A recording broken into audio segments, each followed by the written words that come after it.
when they are consuming your minds and your thoughts and your dreams, from the angels to the demons and to the mysteries unseen, there is no need to worry. There is no need for dread. It's just time to discuss the thing at the foot of the bed.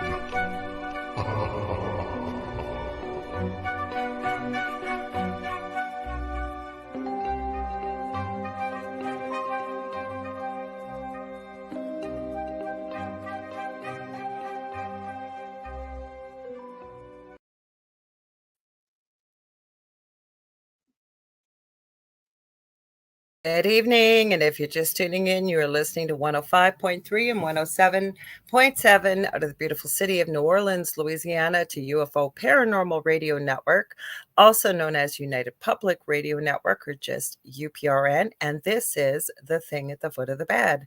I am one of your hosts. I'm going to introduce my amazing co-host in just a sec. I'll give a shout out to Jackie Lane. She says, looking forward to tonight's program. We're looking forward to interacting with all of y'all. So I'll tell you in a minute how to join us if you're listening, so you can chat with us too. I'm Lorilei Potvin. I am a host here on UPRN. I have my own show on Monday nights called The Angel Rock, and it's from 6 to 8 p.m. Eastern Standard Time. I'm a Canadian spiritual medium, crystal Reiki energy healer, Akashic Records practitioner, a spiritual teacher and mentor, and registered nurse. And then we have this show together, which we love to do, David and I. If you want to join in the chat, all you have to do is head over to UFO Paranormal Radio Network. Kind of think about this for a second, and United Public. It's now got both names on there. On Facebook or YouTube, you can also go to my wonderful co-host David's YouTube channel, which is the Spirit Experience, and he has a group on Facebook by the same name where he's streaming. You can go to my profile. I just pinned it. It's Lorilei Potvin. It's public, so you can see it right when you go to my profile. I'm also streaming to my YouTube channel, The Angel Rock with Lorilei Potvin. I think we're streaming on Canada's Most Haunted on Facebook, but more importantly, our network has a TV channel. So we are on Roku tonight. Hello, Nicole Thomas Ryan. Welcome. So if you want to watch us on TV, what you do is sign into your Roku account. You're going to go to the channel store, look up UFO space P as in paranormal. There's going to be a drop-down menu. You're looking for about the third or fourth one down under UFO space paranormal and United Public Radio. And you can watch us on there. Many other shows. We've got something for everybody on this network. We've been around for over 25 years. We stream multiple shows per day, 7 days a week. We've got a whole whack of brand new hosts and shows coming, so stay tuned for that. There is something for everyone. When we're not streaming live, the archive server is going through and it's playing, so there's shows from all the way back over the past 25 years. It picks them randomly. Like I say, there's something for everybody, so please like, share, subscribe, and tell all your friends and family about us. I think that's it. But you guys know I love to give my favorite YouTube channels a quick shout out, and I'm going to, because we've got some people I've met over there that pop in and join our shows over here on UPRN, and I really appreciate that. So give a shout out to Grizzly True Crime, Gisla K, Joel Waldman on Surviving the Survivor, and my favorite paranormal channels. I absolutely adore Paranormal Nightmare. Friday nights, they always have a live stream. There's one coming up super spooky tomorrow night, I believe at 9 p.m. Eastern Standard Time. Then there's the Paranormal Files, and I actually even enjoy Twin Paranormal. But enough of my jabbering. Let me introduce my amazing, patient, awesome co-host, David. Take it away, Dave. Who are you? Hi, I'm David, and I'm losing my voice a little bit, but that's okay. I am a spiritual medium channel, and a spiritual teacher, as well as an investigator, which I haven't done in a while. I always forget the paranormal. Yeah, you and I are well versed in the paranormal. Yeah, we know a lot about paranormal. I want to say hi to Jackie, Nicole, and Jonathan. Hi, you guys. Hi, Jonathan. I didn't say hi yet. I hope you guys had a great Halloween or whatever you celebrate or not celebrate yesterday. I hope it was spooky and fun For for you. Samhain, Dia de los I Muertos. hope everybody got a lot of candy. I have trick-or-treat candy, but that's because I went to my mom's house and they had no trick-or-treaters this year. Neither did we. Neither did I. So when I went to her house, I became I inherited a bag and a half of Reese's peanut butter cups. So I am ever so grateful that people do not trick or treat anymore because I wanted the peanut butter cups. That's mine. I know, but I was ready. Like, okay, I always say I'm never going to have grandkids, but I have little ones on each side of me, so I spoil them. So I make them up bags. 2 doors down, she's got grandkids, and they're over there all the time. So I sent them a bag with toys and candy and all kinds of fun stuff. And then my youngest, who's with us always, he's the one I always talk about. He's got severe autism, and he's very much akin to, with no disrespect, like a 5 to 7-year-old, but he did not want to trick or treat. He's never enjoyed it. And because we were having our network party Tuesday night, I didn't know how crazy busy it was going to be. So I said, could you please give out treats if you need to? We didn't need to. Of course, Dell, my partner, got in the whole spirit. I'd forgotten last year. I bought him a Deadshot costume from Suicide Squad. And so he put the whole thing on. They were selling them at the dollar store. They must have been from Spirit Halloween or something. Like, it was a really good costume. And he's running around in that, giving out treats and getting all excited. I do have bags for the kids. Each one of them, guess how many kids we had? I think we got 25. 25. Yeah, but it was like gangs of teenagers. There was like no. Oh, okay. I never give anybody a hard time about. I don't either. I don't care. I wouldn't care if you were 85 years old and came trick-or-treating. It wouldn't bother me at all. Candy is, I give out candy without judgment and without condition. So it's like, here's your candy. Oh, sorry, go ahead. Sorry. No, I was gonna say that's just what I do. I mean, I don't care who walks up to my door when I did hand out, but I haven't had trick-or-treaters where I live in North Carolina. Where I live, people just don't celebrate much. I don't see much of the holiday going on. I don't see any of that. I mean, Halloween I don't, which is really funny. In this town, there isn't much Halloween that goes on. There's just a few things. I forgot to tell you, because at the Halloween party they've been around for a bit, but that's the first time I met them in person. Dolly Saffron and Preston Denning. I think it's Dennett. They have a show together here. Please forgive me. I'm so bad because we've got so many shows to try and pull the name out of the top of my head. But she's originally from North Carolina. So I was talking about you on air and I was saying, yeah, you're in that area. But I found out, and I don't know how, I think I must have known this, but I never really thought about it till this year. Apparently nobody celebrates Halloween the way we do in North America. No. Like around the world? No. Like nobody. Well, I guess it's all different. Nicole says most in North Carolina, because Nicole is also from North Carolina, for those of you listening. So Nicole wrote that most in North Carolina do fall festivals at churches, which is true. I'm in North Carolina and they do have a lot of this, but I mean, no offense to churches and stuff, but oh my God, you guys just take the fun out of Halloween. I mean, it's just not.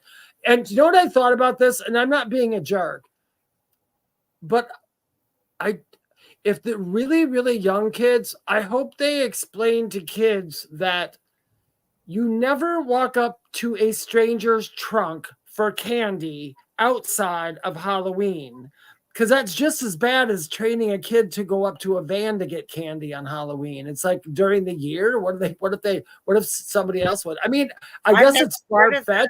I've never heard of this before. Nicole says they do. Oh, you never have? Oh yeah, trunk or treat in the States here, because trick or treating got dangerous. So what they do is churches have and churches didn't want to celebrate Halloween, but kids wanted candy because all their friends do. So instead of Halloween, they call it trunk or treat, which you go to various churches, which I think is a sweet thing. Don't get me wrong. You go to churches and people hand you the candy out of their trunk. So like you can pull your car up and have candy in your trunk, and kids walk by and show you their costumes and you give them candy instead of them going door to door. I think, okay, but do these kids know that this isn't a year-round thing? So, I mean, I thought about it one year. I thought the reason why is because there's a little girl, and it was the middle of summer. And this is when I worked at the grocery store. It's the middle of the summer. And I was outside doing some stuff outside, and there's somebody in the parking lot, and they were getting something out of their trunk. They were giving some kids some candy. It's probably the mom just getting the groceries out, getting the candy. And the little kids started saying, "Mommy, can we go to trunk or treat? Can we go to trunk or treat?" So the weird thing was, Sure that's not a Southern thing? Because I have lots of friends in the States. Like I've never trunk or treat is all over. I mean, they still do trick or treating, but trunk or treat they do here. And then I guess it's because I don't know. Nicole might know. Kathy says they do in Pennsylvania. Pennsylvania as well. Yeah, they do have it. The churches were doing it for a while, and I think because the churches didn't want to celebrate Halloween, but it was hard to tell the kids, no.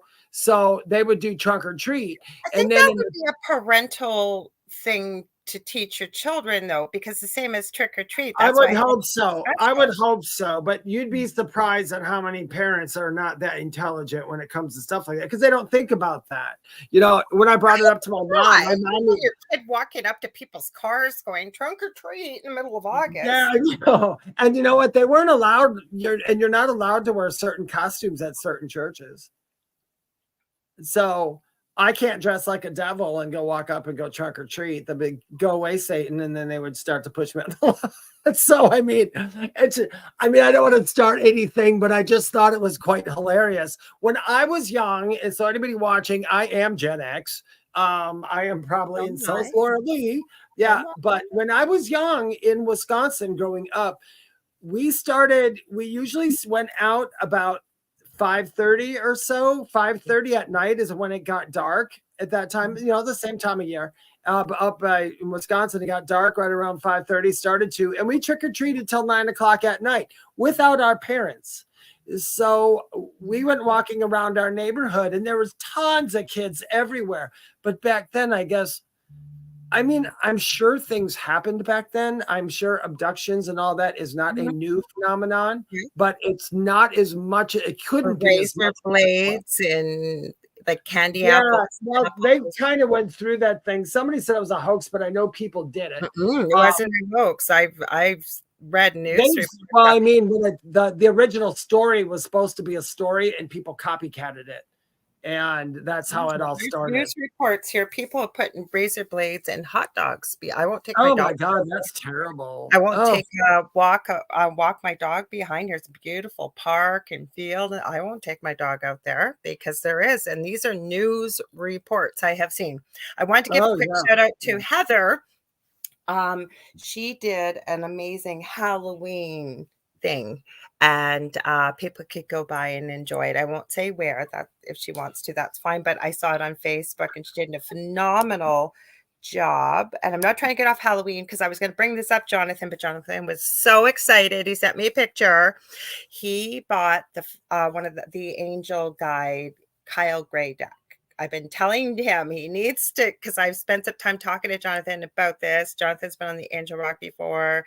He's a host on Talking with the Source, and he bought a deck. So he says, finally got an Oracle deck, Kyle Gray Angel Guide deck. So excited, been practicing. I wasn't going to burst your bubble, honey, but I'll do it here. Kyle just put out a new deck, so you're going to get addicted probably and want to buy more. Kyle Gray has some sweet decks. I really like Kyle Gray. Kyle Gray is a lot of fun. He's very no nonsense, and his decks are nice. I'm glad I said it like that because I was about. You don't want to know what I wanted to say. I don't know if I can say it, but yeah, I was going to say that Kyle Gray has a nice deck, and he has a lot of nice decks. Sure you were. There's number 2. I have the same one. As I'm trying to find it. Where is it? I have this. I think I found it. This is the one he got, Jonathan. I don't know if you guys can see it. I got to kind of turn it with the light. But he's got a brand new deck that just came out. A brand new deck. He was sick of his old deck. He got a new deck. Yeah, he's got more money to make. Actually, I love Kyle Gray. I do. I like Kyle Gray. I have been to a couple of his free, he puts free webinars on and things like that. And I love that he makes it so imperative to talk about this, and he makes it different every time. It's not a recording, which is nice. Yeah. But he really likes to point out to people about, please do not put me on a pedestal. And he doesn't say it like that. He basically lets you know, though, please don't. I'm no different than you or anybody else, just as David and I often say, or anybody else that does this kind of stuff, right? That, you know, has a There's a lot of, you'll hear some spiritualists say that, you guys, and I mean, I've said it too. When people say you're this or you're that, I always tell them, there's no need to idolize a spiritual person. There's no idolization required. And if you do idolize a spiritual person, step back from that a little bit. You can envy them and like what they do and hold them in your highest respect and all that stuff. But once you think one person's way is the only way, that's how you end up in cults. Well, that's what I'm going to say is I don't think you need to give them any more respect or hold them in any higher esteem than you would any other individual on the planet, because we are all the same. We all have these gifts. We all have gifts. Doesn't matter whether you want to, you know, you're aware of or you recognize spiritual gifts. We all are blessed with some kinds of gifts. And, you know, I've been guilty of it myself, working with mentors who seem very knowledgeable, and you're just starting out, and, you know, you think, oh my God, I'll never be as good as them, or I'll never know this, or I'll never know that. And, you know, when you tell yourself, basically, what's the old saying? If you tell yourself you can, or you tell yourself you can't, either way, you're going to succeed. You're right. True. Yes. See, I'm not that way. If anybody ever sees me out in public, just a nice curtsy and a great compliment about my hair will do. But other than that, I'm just the same as everyone else. No, I like that about him, because you see it and you do. It doesn't matter if it's a really popular YouTube channel, TikToker, whether it's somebody on TV or a movie star or a reality. And I say reality because there is no such thing as reality TV. But, you know, and people are just obsessing over these people they see on TV. And it's like, they are no different than you are. They may have more money. It's also saying more money, more problems, depending on how you look at it, I guess, and how you choose to use the money in your life. But they're no different. We're all the same. We are. Yeah. Now, you know what I suggest? I used to, it was so funny. Years ago, I used to sleep with my decks. As soon as I got them in, I slept with them that night. I'm gonna grab a hat for Howie. Go ahead. I'm right here. And the funny thing was, I first did it because I was quite impressionable by somebody. They said it's a good way to put your energy on the deck and exchange energy. So I said, oh, what the hell? So I got, before I even opened up my deck, you know, I went to bed and I threw my deck just on the bed and I slept with it that night. I opened it up the next day. I played with it and I slept at my bed today. I tell you, for that particular deck, it was a really good connection because it did work. But my other decks, I never did that with. But I think that you have to have a connection with your deck at some point. I know, like my Kyle, I don't use my Kyle Gray ones that your Kyle Gay decks. Kyle Gray. I don't use them that much. My favorite, I'll tell you, if you want a great beginner's deck, and you know what's funny? I've got this deck. It's new. I just got it a couple weeks ago. I love the deck, and it's supposed to be more for a beginner. It does not come with a guide, you guys. Now I don't use a guide. I don't use the guides in the books. I used to. I have some decks that are really confusing that I have to. That's when you need it. Sometimes you need. Sometimes you need it, but most of the time, yeah. But for me, for the oracle cards, you get the little sentence on top and a little description on the bottom and the picture. It's the picture that always gets me for oracle decks. But the name of the deck is called Shaman's Dream, and it's the size, about the size. It's a little bigger than a deck of cards, but it's not a huge one. You know, like some decks are real big and you're putting them out. It's a little smaller. It is an absolutely beautiful, beautiful, beautiful deck. The only thing I would say to the people putting the deck out, don't call it a beginner's deck if you don't put a guidebook to it. Sorry, I'm laughing at Howie. Sometimes you do. And you know what? Nice. Howie O'Dell says sometimes you just need a deck. And that's true. Sometimes you just do. And sometimes you just want to sleep with the deck and then throw it out of your bed the next day. I didn't wear a hat, Howie, because I was telling Dave before we started, I finally colored my hair. See, it's no more gray. So that's good. I have so many hats I could wear. Hi, Debbie Schmoley.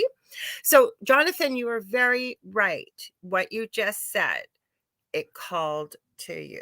So when I suggest, like I have a problem. I've said it many times. I have about 80 different decks, and I just go with whatever whim calls me. I have an angel board. I don't use it that often unless sometimes it's nice. Like Jonathan, we've talked about this before, that sometimes you kind of want to double check. Sometimes like David's pretty good, especially if you're doing mediumship and stuff, right, Dave? Like you'll hear possibly a date or something. For me, I may hear something. If I just want to double check or get more succinct, I will use my angel board. Yeah. And so what I do, I have a video on my YouTube channel showing you how I use it. It's pretty big. And I love it. I don't use it that often, but it's got 12 spokes of a wheel. And there's an archangel for each wheel, but like for yes, no, there's 12 different answers for yes and no. It's got under home and finances. And so it'll give you some pretty succinct answers, which is nice. One of my favorite decks since we started this out. And when I bought it, I went, I'm going to grab it. Sorry, guys, it's stuck on the shelf here. I got to pull everything out to get it here. Okay, this deck, when I got it, I was kind of drawn to it. It just looked kind of cool in the beginning, right? It's called Keys of the Arcturians, okay? And it's got this stupid, here, let me turn this light off for a sec.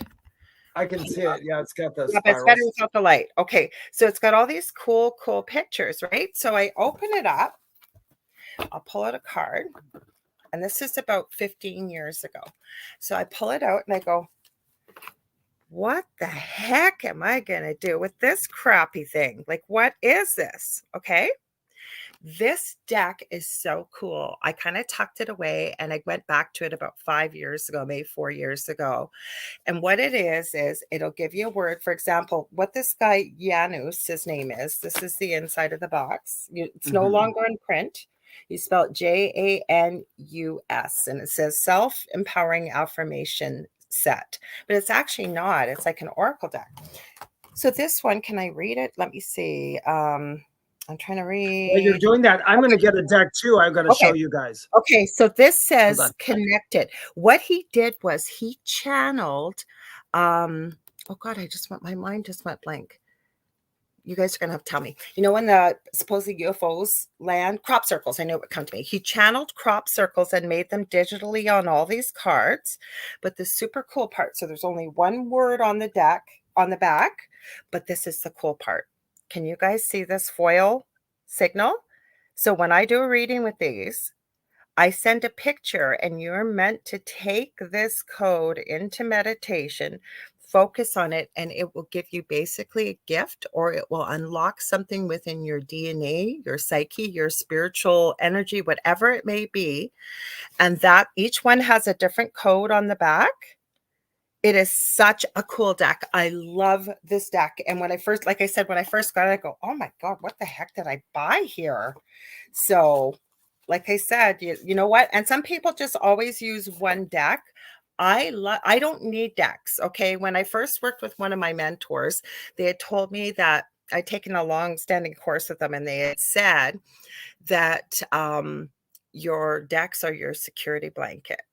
And they pushed me out of my comfort zone, and I'm so glad they did, because I don't need a deck. Neither does Dave. I think, Howie, you said it. There's quite a few people here that don't need a deck. It's a great way to start building your confidence. And like David said, with the card, look at the card, feel into it, look at the symbols in it, the colors, even numbers maybe. And there's all kinds of things, and you feel into it and see what you pick up. And then you've got the guide deck. You can check with it. What did I pick up? What did I miss? It's a great way to start. Like you said, Jonathan, heck yeah, my heart skipped a beat when I saw this deck. So you knew that was something special for you. Go ahead, Dave. Yeah. You're going to say something I about know. your I was gonna say I wanted to show you guys just so you know what she's talking about. I got like the same kind of cards and the ones where it's all symbols, and you have to get this one's called Angel Heart Sigils, and it's not for it's not a beginner's deck. This is a medicine wheel one. Yeah, and when I say that to people, it doesn't mean that it's not a beginner's deck. Doesn't mean you got to be reading cards forever. But I will tell you, even this deck I had here, I'm going to tell you when I bought it because I loved the pictures at first. And this is the Angels of Atlantis. I had that deck. I had that one. Now, when I first got it, I couldn't read them very well. I wasn't sinking in with the cards for a while. I probably had them for about a couple of years before I took them out one day. I took them out one day and I opened up the deck and I looked at one of the cards and I'm like, oh, I totally get it. It was kind of like this crop circle. Like it said, I was thinking it was like a self-improvement deck. And, that's why Arcturians, I was really drawn to it. Then I opened it up and went, what the heck? I'm so glad I hung on to it. Oh my God, there's been a rash of, there's a new TikTok tarot deck. And everybody's buying it. Oh my God, everybody's buying that deck. This one's a medicine wheel one. I have a couple medicine wheel ones. I have the only ones I don't really care to read because I just haven't felt the calling, except for my supernatural one, is tarot decks. I have lots of tarot decks. Can I do it? Yes. But there's so many more cards than an oracle deck. And then I always tell people, I think I told you this, Jonathan, privately. Oh, thank you, Debbie. She said your hair looks great. Thank you. Don't forget Dave. His hair looks awesome. He always hears that too, though. But I feel like tarot tells a story, whereas oracle cards, like you could get something a little bit more negative with a tarot deck, depending on how you read them and who you're getting the reading from. You can, because even I'm going to reiterate, and you'll be happy to hear me say this.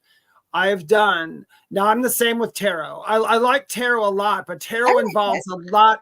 I do intuitive tarot really well. Yeah. But if I do like the original tarot, Rider-Waite. Yeah. If I do the original tarot with the placements and all that, which I have, I will say I have received some messages that I was surprised from. I'm like, that does not sound like a Dave message. And my guides were like in my ear going, it's not, it's a tarot message, dummy. And I'd be like, oh, okay, gotcha. But yeah, it was the same thing. Some messages can be, I guess what it is tarot can be so straightforward. Like it is what it is when it says it, like when a card's reversed or something. But I don't know. I'm just way drawn to oracle cards. I just love oracle cards. I am too. For me, it's like coloring outside the lines. Yeah, with tarot, I'm good at reading them intuitively. Like the supernatural deck, I don't even need to look at the book because every character from the series is on the deck practically. And if you know the characteristics and the nuances and of each character, it's pretty easy to read the deck. It is with what comes up. But depending on what kind of layout you do, and you can do these types of things with oracle decks. I find that tarot it's just different. It tells a story, and you've got your minor and major arcana, and then you've got your four suits, and it's really a lot more complicated. There are people that just read regular cards too. I know people that do that. So yeah, when I go to like live places, when I go live, not like on TikTok or something, I'm talking live in person. If I do those events like that, I always bring my cards because some people, they just want to talk to the medium and they're okay. But then some people they didn't want any mediumship reading. They just want to know about their life, and they always want cards. So I always have my cards.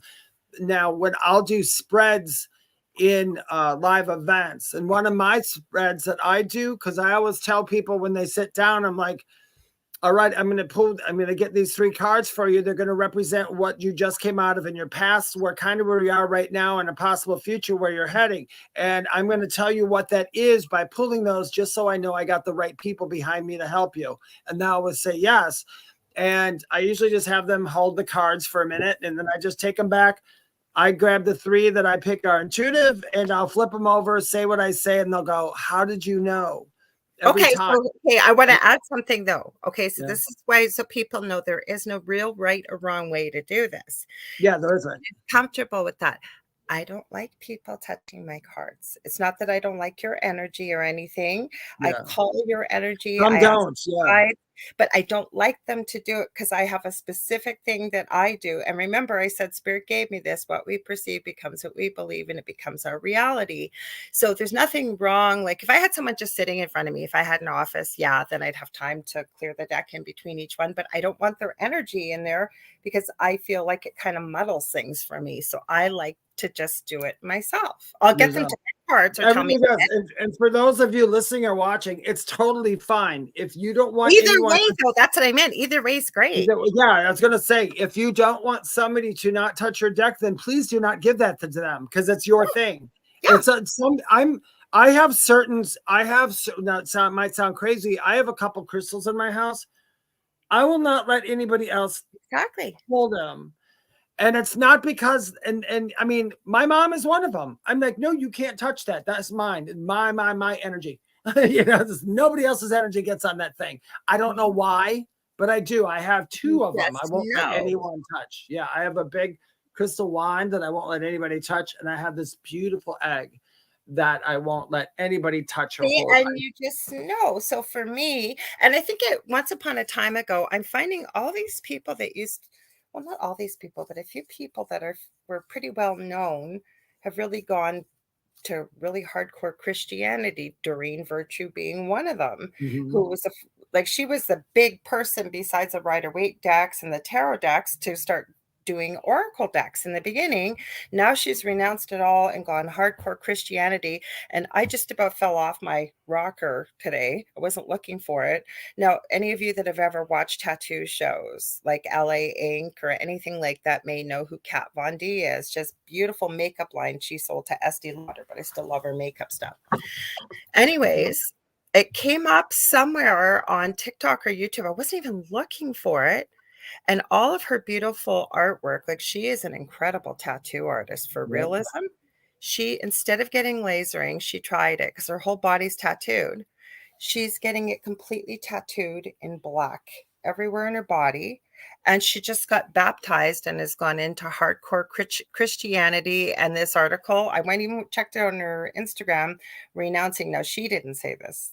The article did, that she's renouncing tarot and witchcraft. I thought, well, okay, teach their own. I just found it so weird I know, this is my theory about that, if you want to hear it. And to anybody listening, to anybody, you can say, no, Dave, I think you're absolutely wrong. And that's totally cool if you do, because I'm not saying it because I'm right. I'm saying it because I sat here and tried to understand this one day about like the Kat Von D and Doreen. Now, Doreen Virtue, I have to be honest with you. From the very first time I seen her, I said, there's something wrong with her. I would not buy a deck. I would not do anything. That's where you got the decks. Like, that's how I have the angel board. That's how they came out. Yeah, that's how they came out. I wouldn't buy a deck. I would not buy a deck of hers. And I had to wait for other people. But that was just me. It's not a big, if you have a deck of hers now, even though she renounced herself, the cards are still going to work for you the way you intend them to work. Sure, everything that she wrote and she did. Yeah. Now, I did my certified angel card readers course with her. The one thing I notice in most, not all, but and it hasn't been that many. So like I was saying, I haven't done complete research, but what I'm coming up with so far, and I hate to say it like this, but I got to because it's what I'm seeing. The ones who weren't in their craft the correct way at the time they were in it are the ones, okay, like Kat. Oh my God, the woman is the most beautiful artist in the entire world, such a cool person. But I think what happened is that she delved into stuff and took it to a different side that she didn't like. Doreen Virtue did too. Doreen Virtue, I remember listening to her a couple times. And she started talking about some negative crap you can get from this and these warnings from this and that. And you had to, what's the word I'm looking for?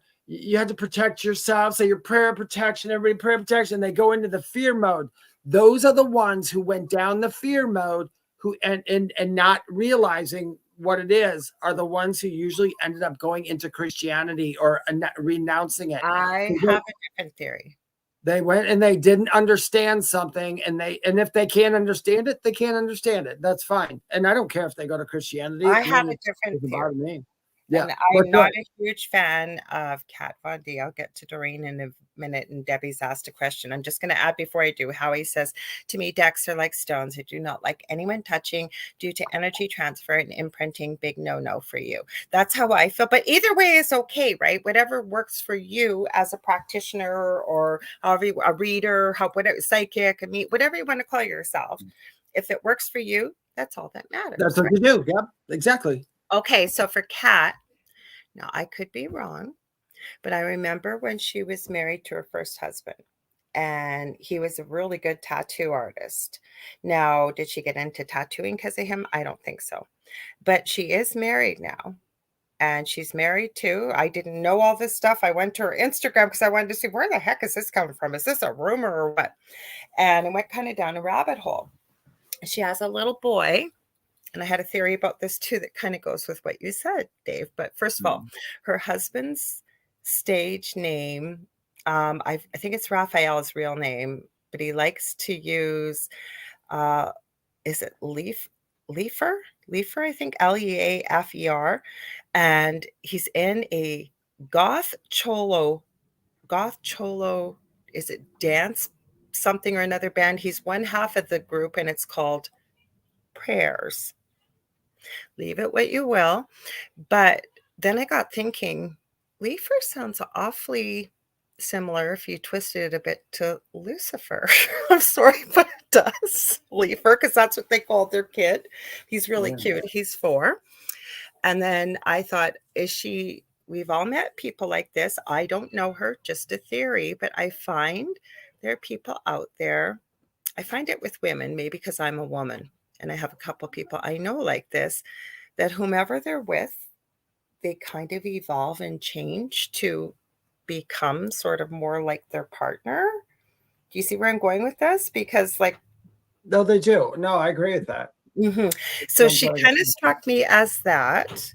Now with Doreen Virtue, and Debbie says, I wonder if Doreen renounced all the money she made and is still making from those decks and books. Yes, as far as I know, she did. She took her name off them, everything. She wanted nothing to do with them. Now, I have a theory. Call me conspiracy princess, conspiracy queen. She made a lot of money off of this stuff. Yeah, she might have just wanted out. Yeah, I think she did. And I think she wanted to go as far away as she could.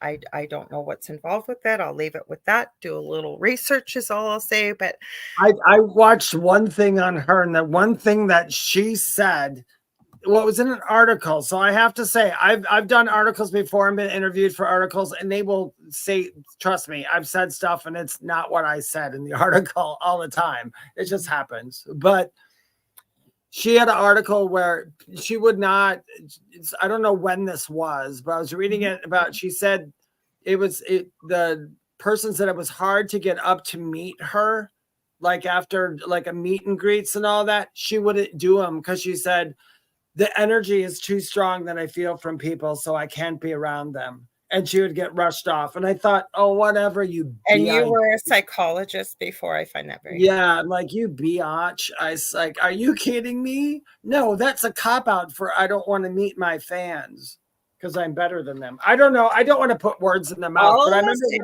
is, depending how deep you want to go down the rabbit hole. Yeah, we could probably go. There's all different reasons why you do it. I mean, I got to tell you, some people just get caught up in something in your life. My best friend, her name was Patty.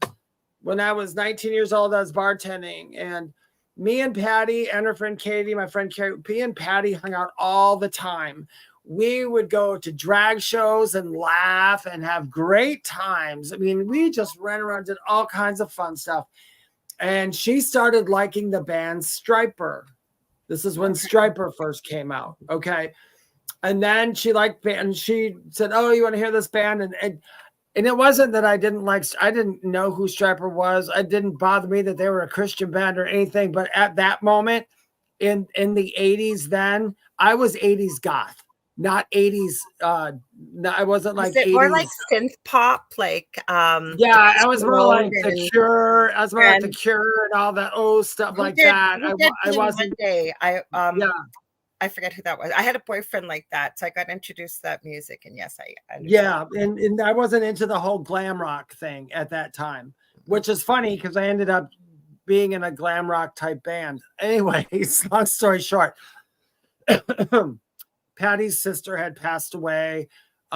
She in an accident. She flew off the back of a motorcycle and went face first into some rocks at the lakefront. Patty was the one who had to identify her. That was on her mind. That killed her, and her life was kind of weird, but we still had fun and we did our stuff. This happened like years before we started hanging around doing stuff. Then she got in the Striper, and then she started thinking about things, and then she got an opportunity to work on a Christian radio show, and we talked about it. I'm like, oh my God, yeah, you should take it. Because by the way, she wanted to go into radio. She wanted to talk in the radio. And she got offered that job. I said, yeah, you got to take it. You have to take it because that's going to get you, whatever. Well, little did I know, it was a couple months later, probably about 5-6 months after that. And she had moved down to this campus that was by the station. I couldn't get hold of her for a while, and I wondered why. And then finally I got hold of her, and she said, well, she said, it's hard for me to say, but I can't hang out with you or Katie anymore because of who you are. And it kind of doesn't look good for what I'm doing. And then blew me off. And I was like, oh my God, are you kidding me? That church, and to this day, and anyway, it ended up being a bad thing because she did get fired from the radio station. She stayed in that church, in that religion, and I haven't seen her since. So I don't even know where she went and what happened there. But that was another person. That religion literally said she could not hang out with me because of who I was, and she could not hang out with the other friends that we all hung out with. And literally point blank told us that.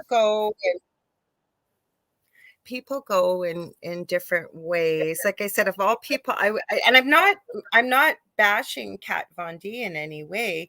Motherhood parenthood changes you, I should say. Or like Nicole says, I was hardcore Christian Pentecostal holiness in the past. And Howie O'Dell says, there's a lot of so-called spiritualists out there that act the same damn way, and you are 100%. You are absolutely right. Yep. The group that shall remain nameless is a very good example. And I felt so bad one time. I was doing either a live in that group or was on my own, and somebody that was new to spirituality had shared their experience, which was very painful for them. And they had put at the end of their comment, I had thought when people put empath behind their name, that meant they were kind and loving. It's like, oh no, honey. No. Same as if you're spiritual, right? I think we just have to, I think we should care about who we are as people and how we treat others rather than labels, right? But I'm seeing that, Howie, so much. It's like the word, and I don't have a problem with religion. If you need that in your life and it brings you closer to your higher power and you're happy and you're good to other people, you do you. But see, I'm like you though. I will put conditions on it like that. I will say, I don't care what religion you are, but if by any means you revel in hurting people, judging people, or doing anything different, then I literally do not want you on my doorstep. No, but I'm seeing that, and I know we've talked about this off air before, and it's not finger pointing, but if anything, sort of educational for people. I'm seeing that more and more the title of spirituality has just been switched in rather than religion, and sometimes even cult. So you have to be very careful, I think, when you're not so much even a consumer, but you're looking for something maybe to belong to. Because I think people are looking for, something maybe not quite called religion, but something more discovering who they are, who you are as a soul. That's how I And tell people the goal of this life is just to remember who you are, and then you got it made. like, I think that Nicole just put it in a beautiful place, and we run into a lot of people working as mentors, and it's trying to deprogram certain things we've been taught, right? And Nicole said, it's taken me years to learn that I am a spiritual being and won't die and go to hell because I'm an eclectic or eclectic. And you are absolutely 100% right. Yep. Right? Did you know, for the people listening and all that, here's a funny thing. So when I was younger, we had to go to church until we were 13, whatever. But this is how this happened. I knew when I was a tiny child, you can ask anyone in my family this question. You talked about this story, but go ahead. It's a good story. It's cute. But anyway, I knew, I still had the memory that there was no such a place. And I remember it, I'll make it a quick one. I was at a Baptist Sunday school here in North Carolina when I was a little bit. They made me go to Sunday school, and the Sunday school teacher talked all about hell that day, told all of us about hell. And I came out, and my mom said, your face was white. And she said, my mom said, I told her I'm never going back in there again. And when they asked why, I said, because she keeps telling people kids are going to burn in hell for being bad people and going on and on. And I said, Mama, there's no such place as hell. There's no such place as hell. Why are they lying to people? I just went on and on. That was that was a really good way to get out of church, because they would never, ever take me back to that church. I was there once and that was it. I never had to go back. But I always knew that as a child, that particular place didn't exist outside of here. As I understand now, as I'm older, hell exists, but it only exists in, how do I say this, atmosphere? Is that an easier way to put it? It's not all the way over. There isn't one. Well, I was on TikTok. I'm trying to find where I found this. Hang on. And this woman, again, I was talking to you about this before we started, about Coast to Coast AM. And she was I wasn't looking up Coast to Coast AM. I was looking up spooky stuff. We are getting into the spooky stuff tonight, guys. And I was looking, as I always do, for little spooky things. Okay, where is this darn thing? Anyway, this channel was being interviewed by George Norrie. Give me 1 second. I will find her name on here. No, I know where it is. Give me a sec. I got too many devices going here. Anyway, I was mind blown by what she was talking about. Her name, give me a sec. I gotta pull it up here. She sounds like she's got a little bit of a Russian type accent. Her name is Marina Jacobi. And she was channeling ET or UFO, like ET or extraterrestrials, or I don't like to call them aliens. And she doesn't go into a trance. She just stops and she breathes, and then she comes back and she answers the question. And it was so powerful, the answer she was bringing back. Like George Norrie was asking, well, what do they think of us as a race? And that was no surprise, because I know spirits told you, or ETs told us before, we're primitive. We're she actually added there's a lot of injustice and judgment and things like that. But she also added that where we're going, we're already evolved already. They were talking about, but now we were manifesting it with the creation that we were capable of. And I'm not doing it justice. If you can look her up, look it up on TikTok. But what I loved about her, and it made so much sense, was he asked her, what does ET think of God? And she basically, and I'm not going to do it justice, but she basically, from the ET's perspective, was trying to point out, as human beings, we are God.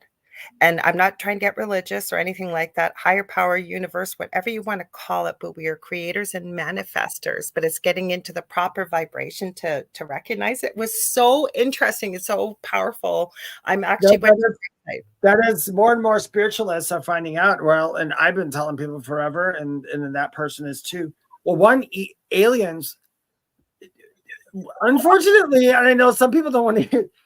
Aliens all believe in the source.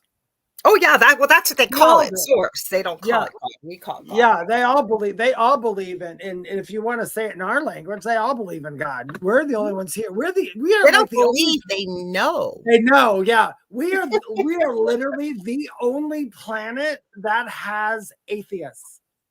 Because There isn't. we're a young race, Yeah, right? because we're a young race. Yeah, but that's okay too. There's nothing wrong with being an atheist. Trust me, I'd rather sit and talk to an atheist for 6 hours than I would anybody of faith. If you know what I mean. I don't You want know to say what, anything though? I bad words. think we're meant to be where we are at the Yeah, perfect time, yeah, that's what I say. Do whatever we're you? supposed to be doing.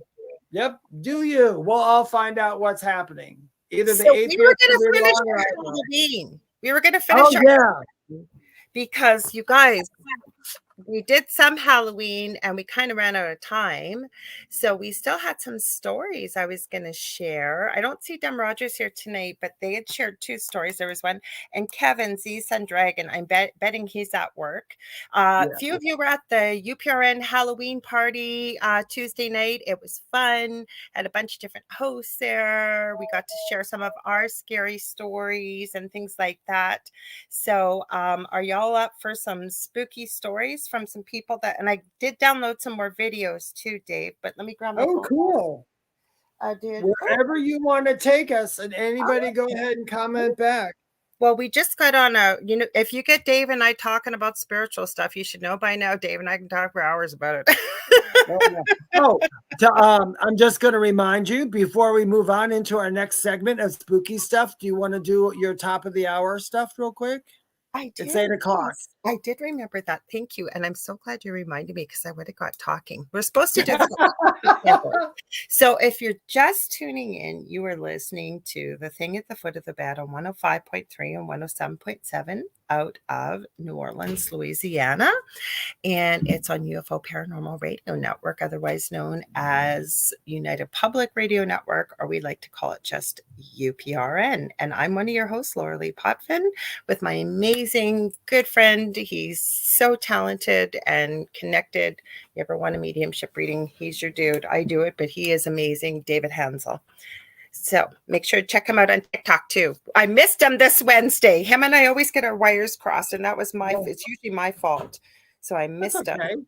It's all good. It's all good. I know, but I was gonna do it, and then hang on. It was another rough day. It was a rough day for me though too. It got so cold, you guys. I do my lives up in the woods, and usually Laura Lee comes on Wednesdays and we do a live together. And I was up there, and I didn't get to start till about 10 after 5 or so, I think it was.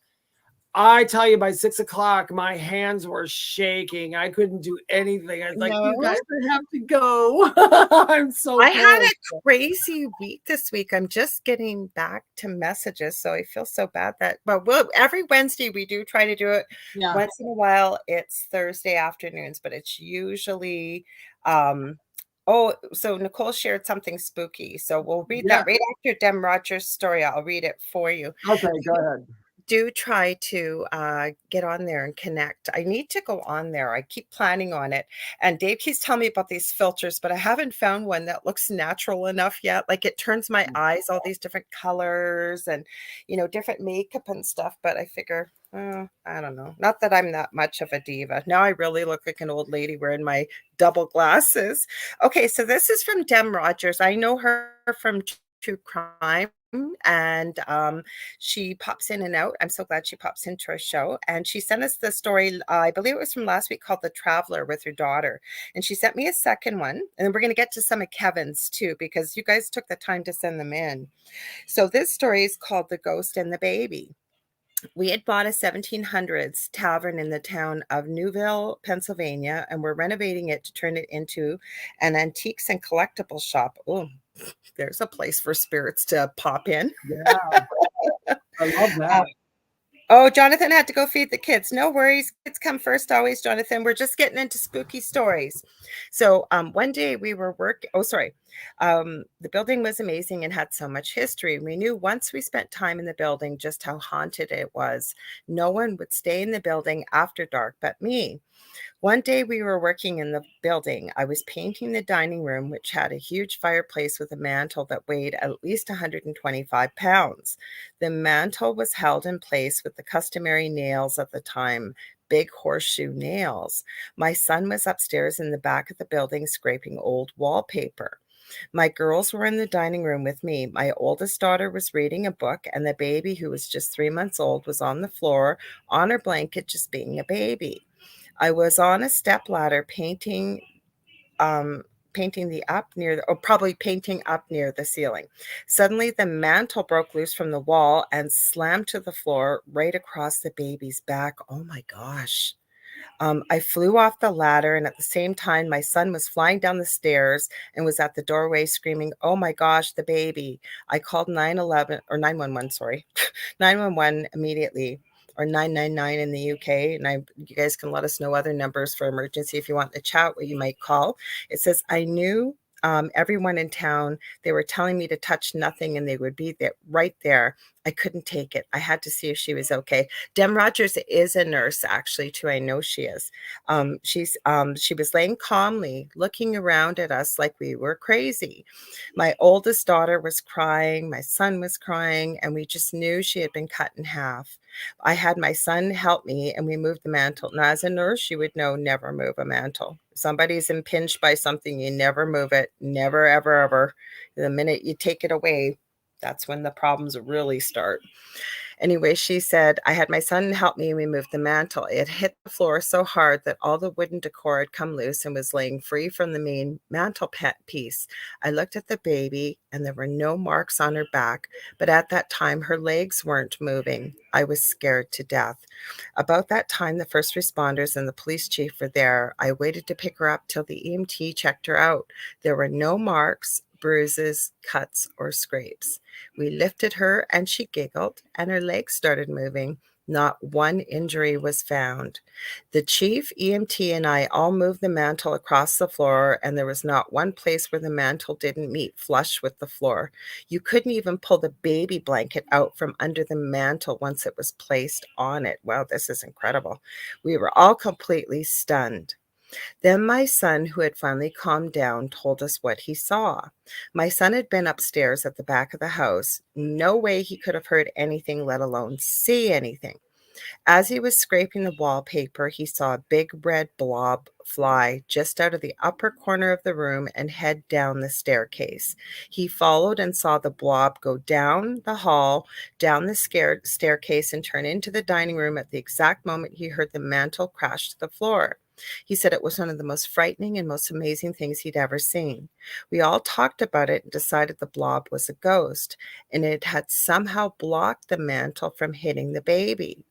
Whatever or whoever it was made sure she was safe.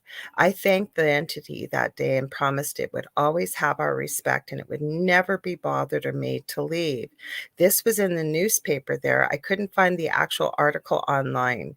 The newspaper was the Valley Times-Star, Newville, Pennsylvania, and it was in 1997. How incredible of a story is that? Ooh, I know. I kept thinking maybe it was an angel. That maybe it was this entity. Maybe it was. It could, well, divine intervention does happen. I've seen pictures of it. Yeah, divine intervention definitely happens, but that's it. It's scary, sad, but then it gets a little better. I mean, it's the baby didn't have a mark, and like they said that no matter where they put it, it was completely flushed.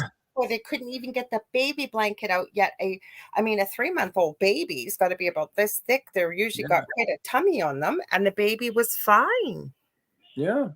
Well, I wish she was here. I would have asked her all about it. That is mind-blowing. Let me see. What do we have here? We have a question. Do you want me to highlight it? Kessin Lee? Yeah. Kassin Lee, by the way, what's your take on karma? Oh, everybody's got a different take on it. For me personally, it's really quite simple. It's basically a balance of experience. Whatever you put out comes back to you. It might in this world, it might in another life. There are people, and I think I'm probably one of those people, and there are souls who karma is like having Vaseline in your eye. You are not going to be happy until you wash it and wash it and wash it and get that Vaseline out of your eye. And that's how they feel about karma. They'll go through anything wrong in a lifetime that's like, oh no, I have to fix that because it's going to bother me. It's going to bother me until I fix it. And then they'll keep coming back. Some people are like that. Some people take a long time. I guess it's up to the individual, but that's what karma is to me, is literally a balance of experience. The cause and effects. Whatever you put out has to come back to you. Whatever you learn from somebody needs to learn from you, so on and so forth. I agree, but with karma, and David and I have talked about this before on different shows, but a lot of people, and I've been guilty of saying it, karma's a biatch, right? Karma really isn't. Karma is not payback. It's exactly what David said. It's a balancing of experiences. So, and I actually said this to my youngest son tonight, because I guess he's picking up from his mom following true crime. So he's been reading, because even though my son's got severe autism, he can read and write and everything. So he's been watching, I think, or reading up on, he loves fan fiction and reading different things. And he's been following dumb criminals. Like he told me today, and he could not stop laughing. He said, Mom, guess how this dumb criminal got caught? And I go, what? And he goes, well, I guess I can say it. He goes, he farted. I thought, oh my God, could you imagine going through life and saying that the reason why you got caught, you were hiding out, you would have gotten away with it, but you had a bad gas attack. But anyways, what he had said to me was, Mom, another dumb criminal story. He tells me a couple hours later. Okay. I go, okay, sweetie, what is it? He goes, some guy was trying to hold people up with a bang, we'll say, because I don't know what YouTube thinks of this. Some channels say it's okay, some don't. And I go, okay, that's terrible. He goes, I know, but guess what happened to him? I go, what? He goes, he ended up shooting his end of his finger off. And I said, that is karma. That's not really karma. I said that to my son, because karma is not payback, but that's what people think it is. And it's not. Like, it's basically how I describe it. And I did say this to my son afterwards. I said, that was a joke. I said, really what karma is what you put out is what you will receive back, in the way of, I don't want to get in depth because it's too much for him, but experiences. And like David said, it may not be in this lifetime. It could be into another lifetime or what, but that's what I believe karma is. I love Alan Watts, Kusan. I can't tell you how much I have read about Alan Watts. Well, let's read his comment for people. 80% of our listeners are audio. That's right. Yeah. Oh, go ahead. Alan Watts explains it's like seeing a snake through a paneled window. First, you see its head, and finally the tail. Then we say, because we did something, the head, you get the result, the tail. That's an interesting analogy. And it's the Alan Watts thing. It's close in its form. We're not moving on, Howie. This was just a question we got, but Howie made it. I want to read Jonathan's and I'll read Howie, but go ahead and see what you're going to say. Sorry, there's a little bit more to it, but yeah, that's basically it. It's karma's not, everybody thinks, oh, because you shot someone, you have to get shot back. That's not what karma is. Karma doesn't do the physical thing. Karma is all about the emotion of the situation. So if I were to pew someone and that person left here, that person's probably fine, but I just caused a ripple. So I'm going to have to know what all the people around him who are now missing him and all that, I need to know from their experience what I caused. Sometimes physically, though, if you think about the person that was taken out, right? And maybe he had a good job and he was the sole provider, and now a widow is left to raise a baby or small children. Yeah, there's so much. Yeah. Experience that too. Yeah, karma is, I mean, it is easy. Even they said, even Jesus, when he came here, they knew that he knew coming here that this was a place where you get karma. And I think I don't know how it goes, but I do know he ended up not having his karma anymore. He and I think it was between I can't remember. I don't want to even go into it because I don't know and I don't want to say it wrong or do anything. But this place is automatic for karma. Anytime you involve yourself in any situation, you're going to pick up some sort of karmic debt. But you know what I've heard though, and again, I always say we're not going to know all the answers until we go back home ourselves. But people say, like my son, and I know I'm absolutely, I believe all people, we choose our experiences, but some kids, there's like a switch, right? And you have almost an assault to the immune system. And that's why we don't see autism till 2, 3, 4, 5, whatever. I've known from birth there was something not quite right with my son, and I say that most lovingly.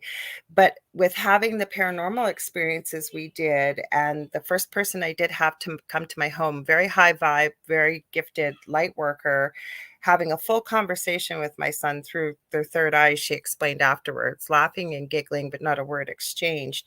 He chose that to come here. And from what I've heard from other channels and things, and again, I don't know if it's true or not, but it kind of makes sense.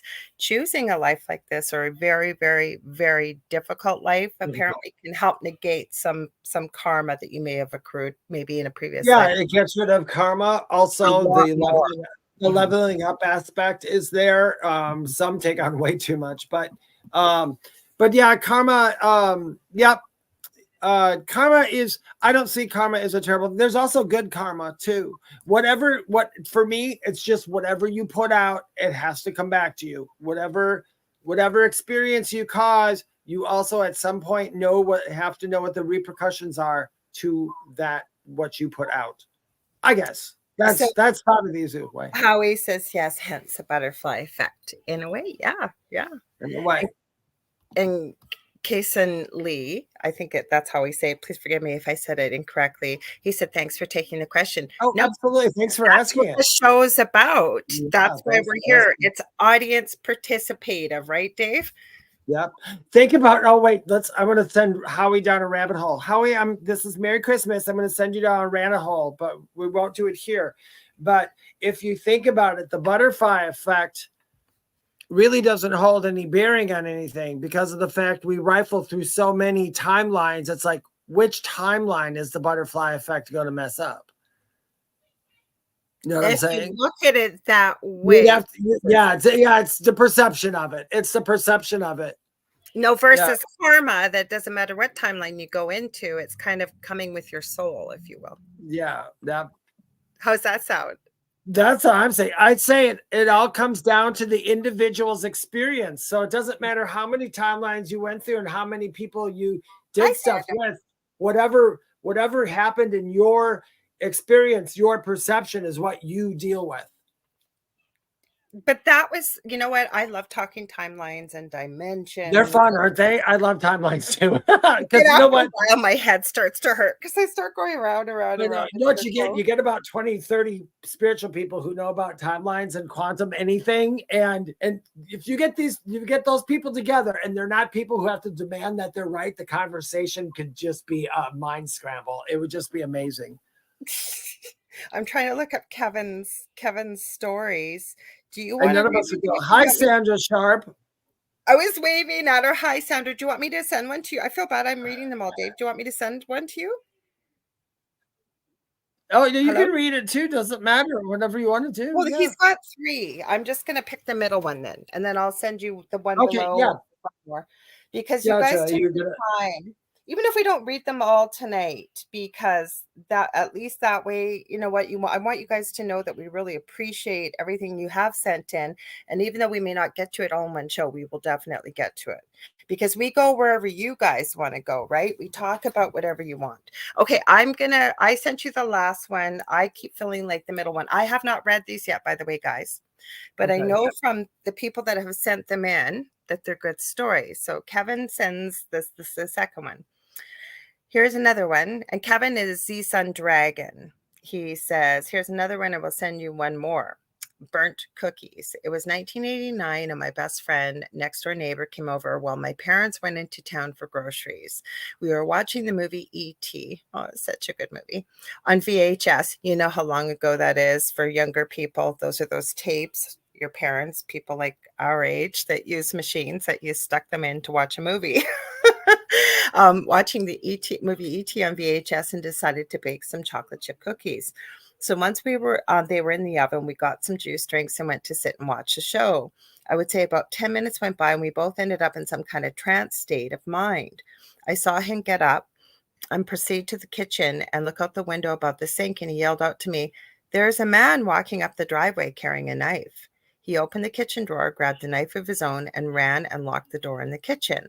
Well, I locked the other door in the living room and shut all the windows. Windows were open as it was a warm summer day in mid-June. So in my vision, he went to the kitchen and so on. And in his vision, it was all reversed, where I was the one that got up and went to the kitchen. But in both visions, I didn't get that it was a vision, but I guess it was a vision. He says, but in both visions, as the man briskly walked towards the house, then he appeared in the kitchen doorway window, and we both snapped back to reality. We found ourselves both sitting on the couch, and a smoke screen from the oven was starting to fill the kitchen and spilling into the living room. We both looked at one another, and I jumped up off the couch, turned off the oven, tossed the tray of burnt cookies in the sink, and proceeded to check the windows. Remember, we had closed them in our vision, but they were still open, so we did not actually move from the sofa. We were both in a trance state and had similar visions of events, so we never actually saw, it sounds like, the man outside now that we were awake from our, I would say, shared trance, nor had we ever seen him again. When we cleared the smoke, we went to finish the movie, and it was already at the ending credits rolling on the screen. However long this movie was basically the time we had lost during this shared trance state. That's pretty freaky, eh? That's kind of fun. I think it's kind of cool because I sent you the one that blood at the end. Kevin's got stories. You want to read that one? I get the scary one. So once again, this is from Kevin. Yeah, he's got one more. Maybe we'll save that one for next week. But that's Z-Sun Dragon that's usually here because you guys have sent stories. Like I said, so this came in from Z-Sun Dragon, and I love this because this is, I'm believing this story is he wrote this, or this is real life? I believe these are true experiences. True experiences that they experience that were weird or great or unexplainable. That's what I had asked for. Okay, so here we go. So this is one more story, and it's called Blood at the End. Blood at the Inn, sorry. In the early 90s, I was working as a night auditor at the Comfort Inn. I had about 4 hours of work involving reorg, defrag, and backup of computer files duties, and little else to do in an 8-hour shift. Every couple of hours, I would do a walkthrough downstairs and upstairs levels to be sure no rented rooms are being too loud and such. During one of my runs, I suddenly froze at the foot of the door, or the landing, the exit area, between the area, and between the two doors, the floor was covered in what looked like a pool of blood. I had no idea what happened, but my first thought was to clean it up. So I bolted back to the desk area and got out the mop and bucket. I stopped by the laundry room on the way back to fill my bucket with water from the janitor's sink in there, but altogether I had not been gone from the scene for more than 5 minutes. When I got back to the doorway at the end of the hall floor, it was spotless. Ooh. Wait, I lost. Okay, there we go. I lost my place. It was together. Oh yeah. When I got back to the way to the end of the door, it was spotless. Not a drop of blood in sight now. There was no way that could have been cleaned up that quickly, and by who. I had so many questions and was so blown away by this. So at the end of my shift, the assistant manager arrived to replace me. I mentioned to her what happened, and she exclaimed, "Are you serious? The same thing in the same back entranceway happened to me when I used to work the night shift." I felt a little less crazy, but never did get caught. Never did get or could find out the way. Oh, I say there's 2 words that were wrong in it. Okay. I felt a little less crazy, but never did get what that could have been caused by other than something supernatural and creepy. I guess some things are better left unexplained. So that's interesting, where you go into, those are like reoccurring hauntings. And I think that's what hauntings are based off of. And I love that. A I love that. residual, maybe a residual that you just Yeah. happen to get at a certain time, maybe, right? And it maybe didn't even happen in that hotel. Like maybe it was in the land. Like he's in Canada. Like there were a lot of bloody battles, just like in the US and around the world, way back in the day, hundreds of years ago. What if at a certain time, maybe where the moon is, where something is on nights, that's what you see? Exactly. Because you know what? I am a firm believer, especially like in paranormal. Everybody say this house is haunted. And sometimes I'll go there and it's like, it doesn't feel like the house is haunted, but I do see the ghost. But it's the area, like you said. Sometimes if a house is haunted, it's not that actually a house. That could have been a house that was there like 500 years ago. That spirit could be still walking around in. You might just be catching glimpses of that spirit. I agree. Okay, this goes hand in hand. I do see Kason Lee's question. We will answer it in just a sec, but I was going to download it and I did because it's an old video. Have you all seen this video? It was taken off a hotel security camera, I think somewhere in Hollywood, where the security guard goes because there's been reports from the rooms next to it on both sides. You can hear it over the security cameras. A woman is screaming bloody murder, like screaming and screaming and screaming. Have you seen that one? No, I haven't. Okay, so what happens, and he's going in, he's going to check this, and the front desk is going, like, I think it's at nighttime, and the front desk is saying, no, wait till the police get here. He goes, no, I can't. Like, this woman is screaming. Nobody was checked into the room. Okay. Is that the Vegas hotel? It may have been, or the one I know. Yeah, that's a good one. I have seen it because it's been around for a long time. And I think they went in and the furniture was all upended, but nobody was in the room. Oh, I'm getting goosebumps. Nobody was in the room. Yeah. No, I did hear about that one. That one's been going forever, and it's an old one. So it's before the craze of let's fake something. It's you can literally watch the entire footage of that night. Let me see if I can find it. We'll play it. Yeah, I like that one. Go ahead. Sorry. Oh, that's okay. Yeah, that was a really good one. I like that one. Okay. Let's see. Another question, if I may. Yes, you may. We love your questions. Kasun asks, do you guys believe in light language codes and stuff like distant Reiki healing? Thanks. I do Reiki as well, and Reiki distant healing is actually a thing. It actually does work. I believe it does, and I believe in Reiki because Reiki it's almost like mediumship. You do not have to be sitting in front of me for me to talk to your relatives. We're no longer in a body at this point. Science has proven it though, David, too, with quantum physics. Reiki. Yeah, yes, it is. I get a lot of people because I do crystal Reiki, which works with your chakras, and I check your aura and I see any cracks and holes, and I do grounding and the whole thing with it. Okay. And people give me a hard time, especially locally. Why do you not have a brick and mortar or an office? And I keep telling them because I don't need one. Well, can't I come to your house? No, you cannot come to my house. First of all, my house is where I want to keep it safe, and nope. Plus, I don't need to. I've done crystal Reiki, I can tell you, on people over in Japan. I've done sessions with them and they can feel it. Same as therapeutic touch is a misnomer. You're not touching anything. You're working with the aura. Sometimes I'll use that. Sometimes I will just focus energy. Sometimes I will use a crystal. You do not need to be. Yeah, you don't need it. Yeah, so Reiki, absolutely. Now, as far as light language codes and the light language thing and the 50,000 people who make a video doing their speaking in tongues in the light language, yes, some of it is very real. I believe so. I believe some of it is very real. And I wouldn't have believed that until I had QHHT done. And they said that the notes that whatever I was holding out, they said it was phenomenal how long these tones were coming out. That's when I did that in 2017, I think it was 2017 or 18. But I didn't get any download from it. I don't remember a download from it.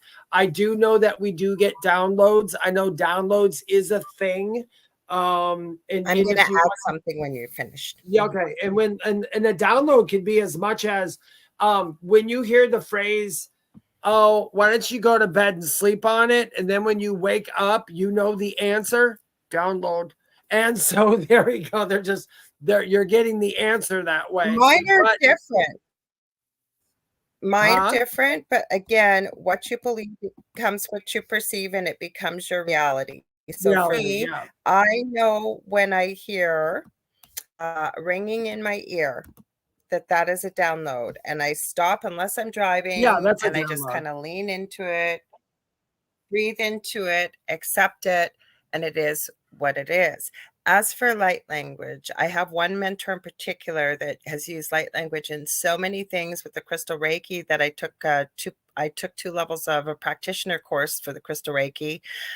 Amy Robeson, she's got Sacred Awakenings on Facebook and a whole page with that. She does a lot of stuff for free too. She does light language, but okay, so I often wondered it was a little weird because she never used to do it on camera, like in a Zoom and stuff live. Now she will. And it is powerful. But where I really truly believe in light language, somebody I know very well. I have a friend, Augie Nost, who does the mastermind every Sunday. Anybody from around the world can sign up for it. I think you just have to write to the mastermindconnection@gmail.com, ask for the Zoom link, and people get together. The first hour, they work on all kinds of things, like sometimes storms they may see, focusing energy to turn them, or whatever, manifesting or healing or whatever it may be. The second hour, they would connect usually with the Pleiadians. One person in particular, and I know them well, they've never done this before, but we were doing a meditation. They started speaking, and the only way I can say it was light language. They didn't even know what happened to them. They didn't know what they said. And they were doing something. That energy was pretty crazy during that. So I totally believe in it. Yeah. I didn't say I Hi, didn't Don. disbelieve in it. I believe. I didn't say I didn't disbelieve in it. I mean, there are so Hi, Mark. many people out there. Trust me. They scare me half Not the time. everybody. Yeah, not everybody Yeah, is. not So I everybody. think There's a lot of good people. I don't particularly I get absolutely, this is me personally, I get absolutely nothing out of watching or listening to light language that I know of. don't either. I don't, but that doesn't mean that it's wrong. It just means that's just not where my energy works. It doesn't work in That's that. But downloads, yeah, I'm same way Lorilei is. I have some high pitched noises that come into me out of no reason. Those are downloads. And what happens is people say, how's a download work? What happens is, for me, I know how it happens. I've been explained. I get information given to me that my brain, the consciousness just holds on to until that moment that it's needed, and then it's there. And that's a lot of times why I've said stuff to people, and people said, how did you know that? I said, I have no freaking idea how I even got that one right. But that's usually, that's how I look at a download. Downloads to me it's almost like a computer. They're giving me a bunch of information that's going to be accessed at another time. For me. You know what, though, David, what you said was really imperative there. And I think it will help a lot of people if you're just open to the experience, you lean into it, meaning if you can stop and just breathe, be open to it without an expected outcome that you shall know what you are receiving. You're expecting that it's coming for your highest good in love and positivity. And like David said, it usually is revealed at a later date, but you realize why. Okay, I found the video. Yeah, you know why. But no, what Lorilei said is absolutely correct too. You have to, you might as well lean into it and see what's going on. It's not going to hurt you. Yeah. But if you're going, well, what does it mean? What does it mean? Like, I need to know what it is. Then you kind of almost shut it down. Like you just kind of, you do. Yeah. That's with Remember, any of this. Whatever you ask for, whatever you do, don't have a big expectation for it. Let it happen how it's supposed to. No, but I think that's how it is with all these gifts. They're kind of meant to just flow. And we've all seen people like with me, I know for myself, I'm getting in the way of animal communication. So the more now what I do is I'll sit outside and I usually focus my heart chakra, say on a bird's heart chakra, and I just sit myself and be open, sending it love, imagining this golden figure eight between us, if you will. For me, I'm not telling people how to do it. And I'm just open to whatever I receive that I know isn't mine. I just try and clear my mind without any expectation, because the harder I want it, or I try it, or I want to force it with anything, it's like it shuts it down. Don't you find, Dave? Like it does. I It's do. just, I do it. And you know what? And it's the same. You said something that's very important for anybody else with animal communication. I was the same way when I was first practicing animal communication. I was the same way. I would do it. I would get in my way because I'd be like, I don't understand what they're showing me, so I must be making it up. Yeah. And it's like, no, you're not. That's exactly what they're showing you. Say it, say it, say it. Because some animals, like for me, some animals, whatever they say gets translated somehow. And sometimes it's just pictures. It's mostly pictures and mostly feelings and visions, and like that you're that animal. But like Lorilei said, you know, whenever something peculiar happens, instead of sloughing it off, just sit with it for a minute and go, wonder what that was. I'll have some more, please. And see what happens. But we both mentor and teach people. And plus, when we've taken classes or whatever we've done, and they know this, way back in the day, that you'll sit with people and say, you're working, and your teacher, mentor, whatever you want to call it, will say, okay, imagine this. And some people just, the imagination, it takes a lot more work to access it. So, some will say imagine, feel, or sense. And there's always one or two people in the room that'll say, I didn't get anything. And after a while, you'll hear them say, I think it's broken, or I'm not meant to be here, or no, that's not it at all. We can't compare ourselves. Like David and I think have shown really a little bit of that tonight about how things work differently for just the two of us. If we got a room full of us, everybody would probably have a different way they do it. Wouldn't you agree, Dave? Oh yeah, that's the difference between spirituality and religion. We're not locked into one thing, because the universe and everything, it's malleable, it's moldable, it's creatable. We're creating our experience ourselves, though, too, right? Did you know that every life you live adds to the expansion of the universe? And I know some of you are going, what, you mean my one life? I'm part of the universe? Yes, your one freaking life, no matter how good or bad you think this life is, it added new ideas, and it actually expanded. We expand outwards. That's why when people say, how big is the universe? Well, it never ends. It's never going to come back on itself, and it's never going to end. It's constantly going to expand. Always. And it's because of our lives, and it's because of the lives of other planets, and it's because of creating, and because of all kinds of weird shit. It is. Okay, so I found this creepy hotel scream. I'm sure most of you in the paranormal world are going to say, oh gosh, yeah, I've heard of that.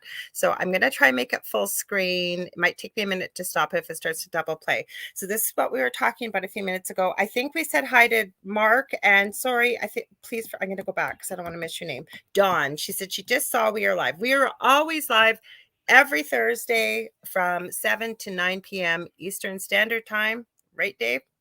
That's right. And then the Angel Rock on Monday, 6 to 8 p.m. Eastern Standard Time. But David and I are always here on Thursday. So if you mark your calendar off, we will be here live. Right? Okay, let's play this. We're here.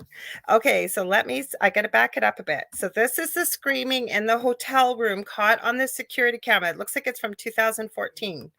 What room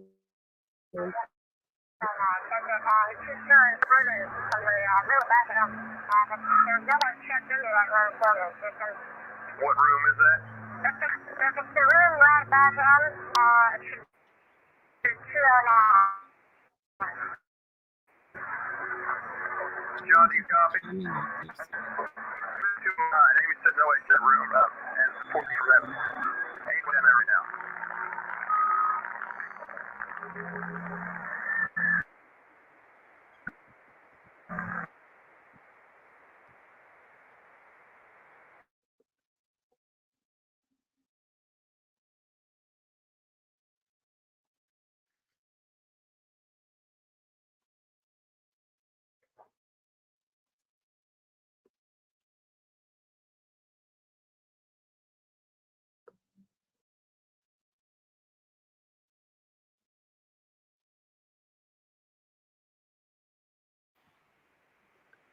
For those of you watching, I know it's silent right now, but we're watching the film of The Bodyguard.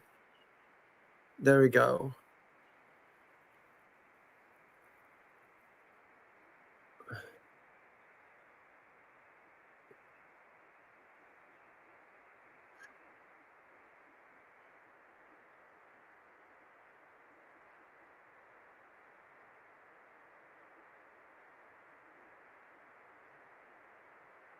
Oh, did you see that?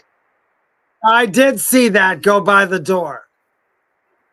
I never saw that in this video before. Wow.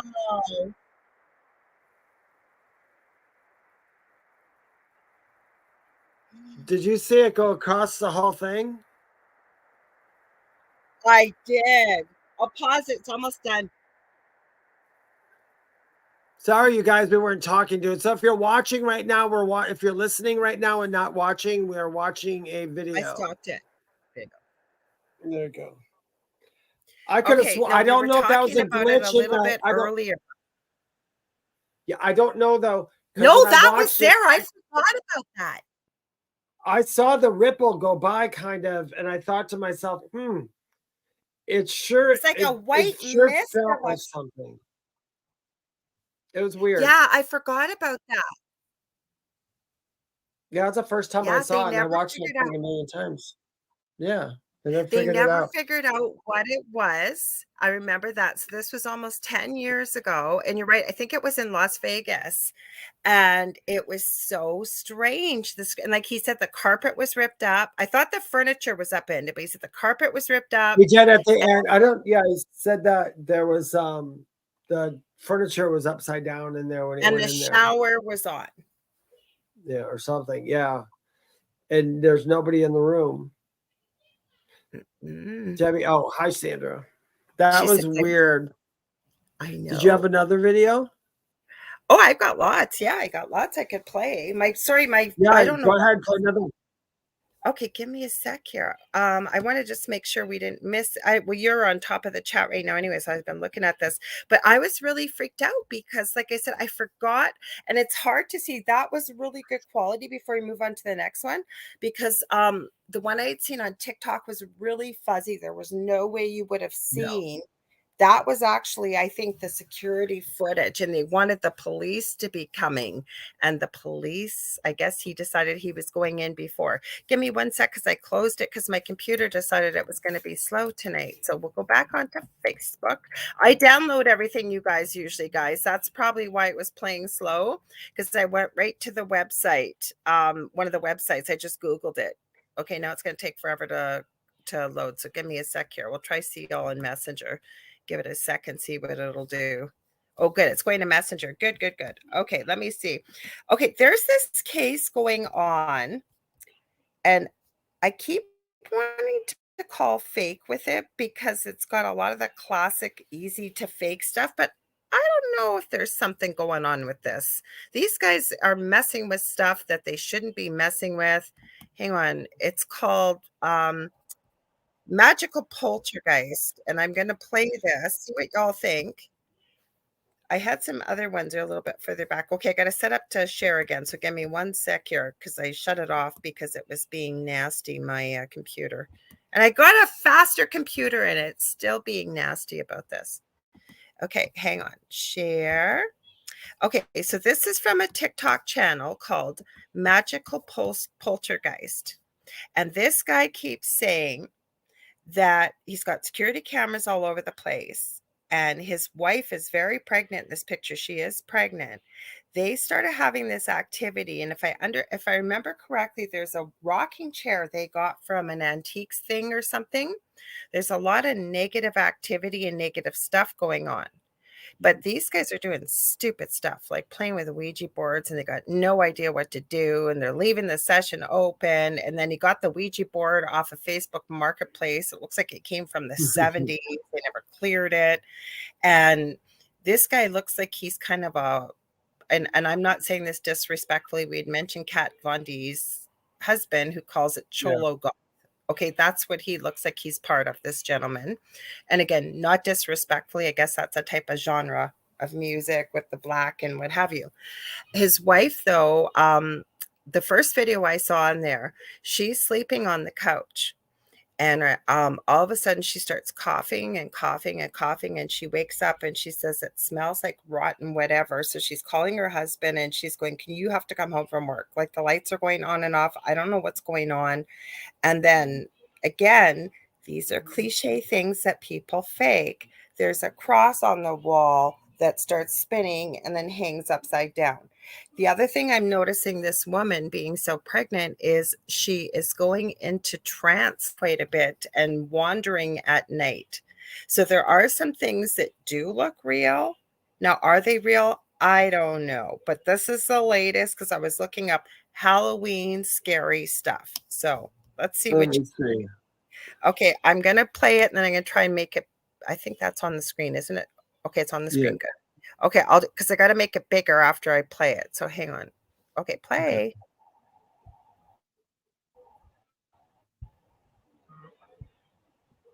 Now watch at the end of the video. It's a little bit dark right now. I think it gets lighter toward a little bit, but oh yeah, it's really dark. There, okay. Oh, there we go. You're going to be watching towards the back door at the end of all this. The camera moves when there's movement. She is sleepwalking.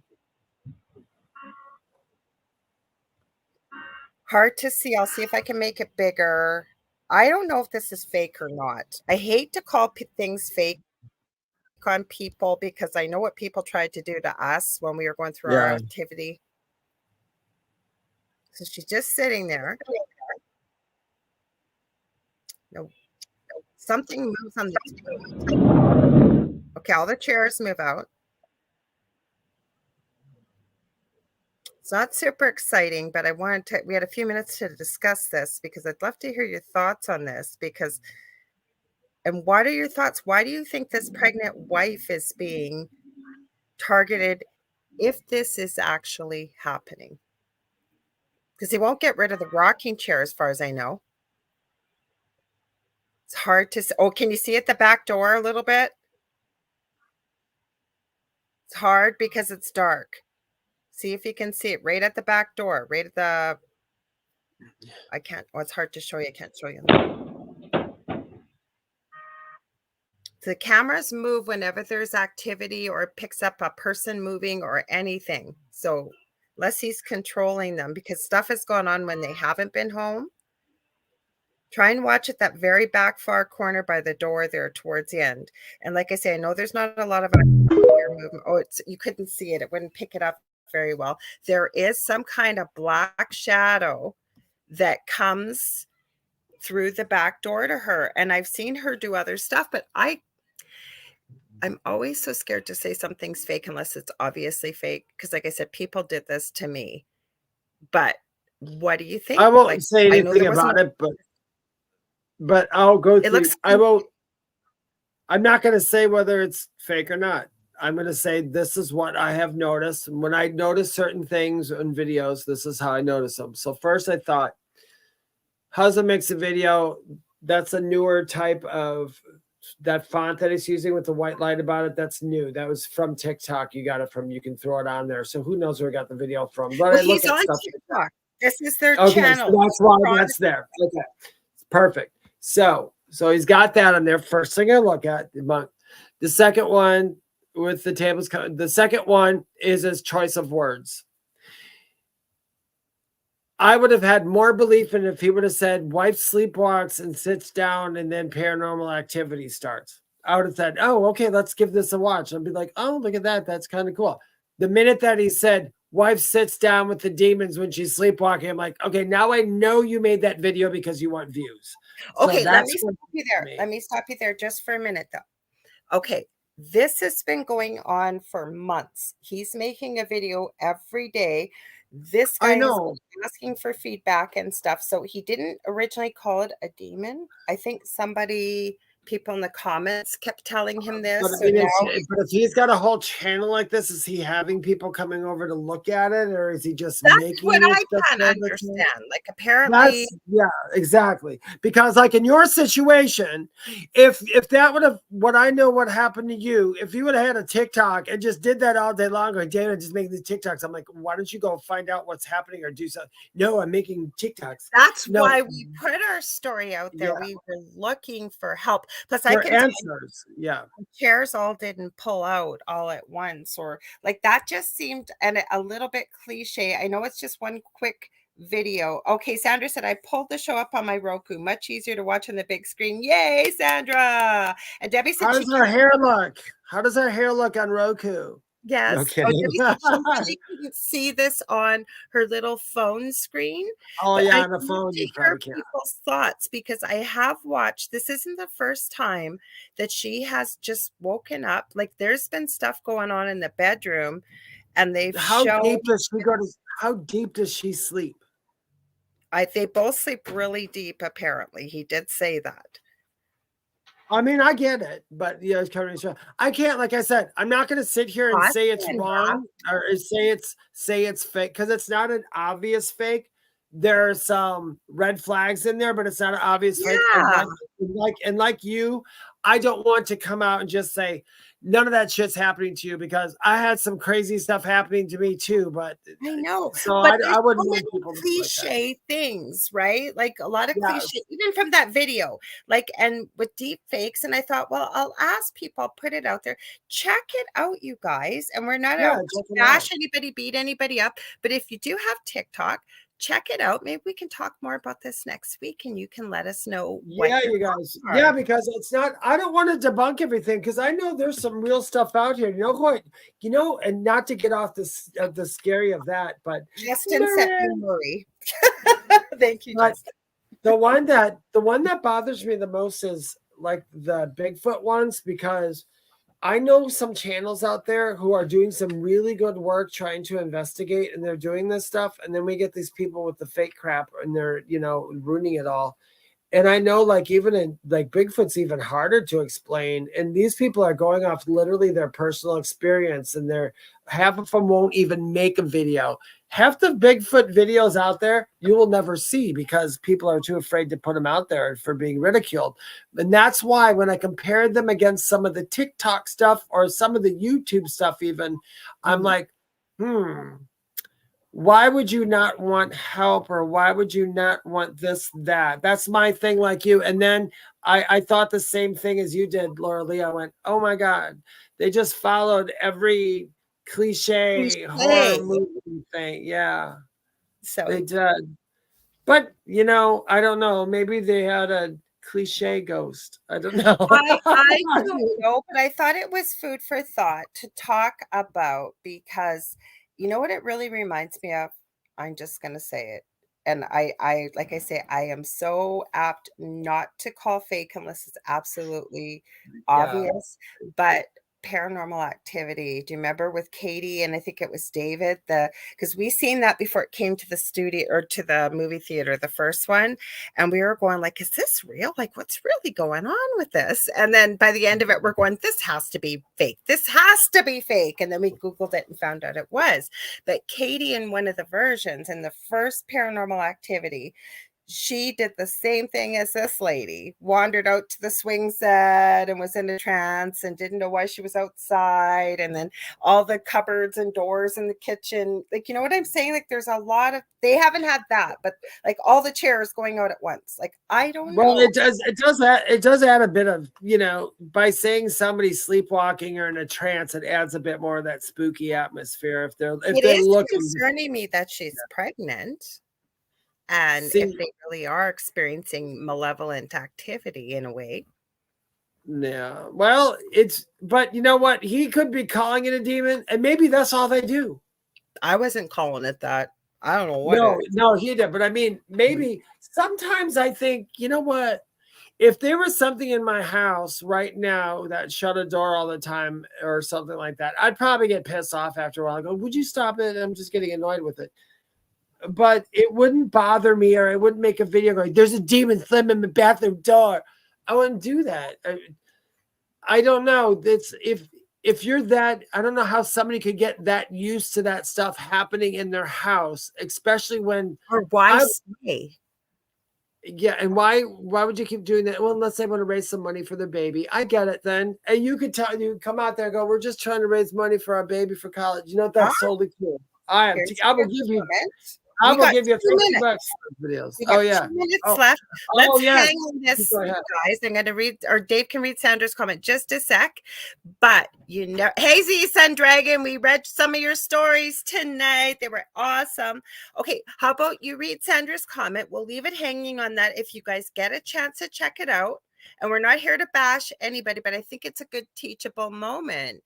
If we really do, it's not real, especially. Sandra Sharp says, are we sure she's not having a telekinesis episode in her sleep? Which is kind of fun, which is a fun way to put it, because any of the telekinesis that we caught or proven have always been little things. So if that was telekinesis, that would have been, if somebody would have said that's telekinesis, I would have said awesome video. Yes. So how about we leave it there? So it's called Magical Poltergeist on YouTube, and they have a YouTube channel. I just remembered, and they have a TikTok channel. If you get a chance, check it out. Okay, if you guys are loving the paranormal, stay tuned for night 2. We got Michelle DeRoche and Amelia Pisano coming up with the Outer Realm. Dave, where can they find you? This goes by too fast every week. I know, it did go right really fast. You guys, if you want to get a hold of me, you can go to my website, theywhispertome.com. You can find me on TikTok and Instagram under Medium David Hanzel. I'm the one with about 95,000 followers. You can also find me on Facebook or YouTube under The Spirit Experience. Go ahead, Lorilei. I love it. And you guys, this always goes by so quick. We love you all. We appreciate everything you guys put into the show. Otherwise, it'd just be Dave and I. So if you ever want to get a hold of me, you can get a hold of me, whether you want to book a reading, healing session. I do mentoring and teaching, working on putting together a course in the new year. You can get a hold of me on facebook.com/the Angel Rock. Even a guest idea or show suggestion for the Angel Rock coming up on Mondays here on UPRN from 6 to 8 p.m. Eastern Standard Time. I'm going to do my Halloween show this Monday coming up. I did one, I know, with my friend Varla Ventura. She's amazing. She's coming back for winter solstice. But that's what we're going to do. I also have 2 groups on Facebook, Paranormal University for all things paranormal and the Angel Rocker Tribe for all things kind of spiritual. And I'm on all social media platforms too under the Angel Rocker Lorilei Potvin. I want to thank you all for being here. Sam, hi Sam. I got to read Sam's comment quickly. Sorry, I do. Yeah. Sam says, I recently watched a horror comedy movie called We Have a Ghost. It was a modern horror about a haunted house, and the family intentionally puts her footage online to try and get social media famous. LOL. Sam, you got to send me that link, honey. So that looks like fun. Yes, definitely. Okay, we love y'all. We're so glad you were here, right, Dave? And we will be back same time, same space, everything next Thursday, right, Dave? We sure will. And maybe my co-host Angel will be with us too. I just saw Angel. Hi, Angel. Also, look for us on Wednesday nights because we do usually go live on TikTok on David's channel to do readings and answer questions as well. Yes, and if you follow me on TikTok, you will know when we go live because it'll tell you.